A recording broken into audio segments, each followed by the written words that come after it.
Hi everyone, Jason from Makera here with another Makera CAM tutorial, and in this one we're talking about creating shapes. Now typically in CAM, computer-aided manufacturing software, you're not really designing things. Instead, you're usually importing design files like images or PCB files, or most likely vector graphic files, to then use for manufacturing. But Makera CAM does have a very simple create shapes function.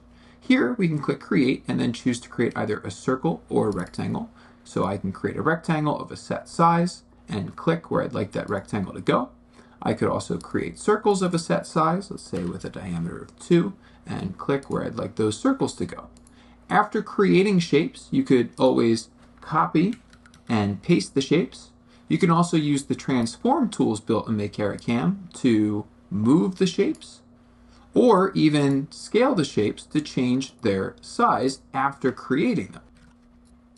This means that you can easily create simple things within Makera CAM or add simple shapes to design files that you've imported to enhance your projects and creations.